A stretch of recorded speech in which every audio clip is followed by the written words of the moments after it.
Okay, to cut through the talk, let's bring in a few more smart political minds now. Chief political correspondent Rosemary Barton, and of course, in CBC News Washington correspondent Alex Panetta. Rosie, let's start with you. It was a long press conference from the Prime Minister. I know everyone was taking lots of notes. What did you circle tonight? Yeah, I mean, I don't think that the Prime Minister went down with an expectation that he was going to change hearts and minds over this electric vehicle credit or even Line 5. What he hoped to do was start building a case directly to the President and to other officials he's met over the past couple of days about why this electric vehicle credit doesn't make sense for a continental integrated economy and a supply chain and automobile sector that has long been integrated. So did he make some progress by making those arguments? I think he did. He brought them up very directly with the President, and I think educated Americans to some extent about the devastating effects that this would have. So we may not see the concrete result now, but I think Canadians will continue to hammer away at this. So what I find interesting about you two is that, Rosie, obviously you get a perspective from the Canadian side, but Alex, you know, you've been lurking in the White House. I know you've been on Capitol Hill. Is what Rosie's talking about sinking in? Is it making any traction? Is this even a conversation?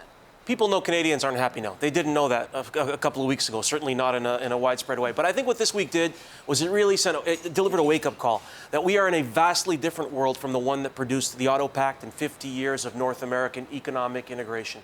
This is an era of protectionism that's going to last beyond Donald Trump. And I think one of the things that was really fascinating this week, a moment that really crystallized this, was last night, Prime Minister Trudeau was giving a speech a couple doors down about how precious our bonds are between these two countries. And around the same time, just as he gets off the stage, a helicopter swoops in overhead and lands on that lawn over there. And it's Joe Biden coming back from a speech where he's doubling down on this credit that Prime Minister Trudeau's in town to try to lobby against. So I don't really see a resolution to this thing coming very easily. Rosie, what are you hearing? I know it's early, the summit's barely over. I don't even think they've had dinner. But what are you hearing from the Canadians?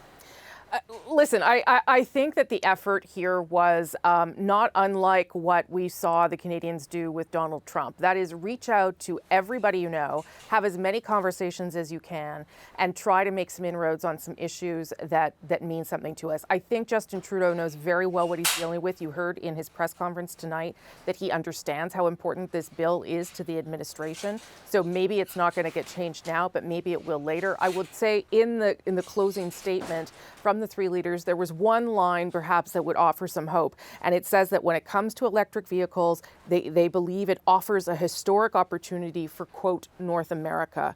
Is that the beginning of a window of conversation or negotiation? Maybe I'm reading too much into it, but perhaps that is also a promising sign there.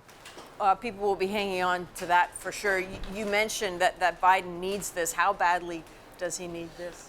Badly. He's had one of the swiftest declines in public opinion, public approval of any president in modern history.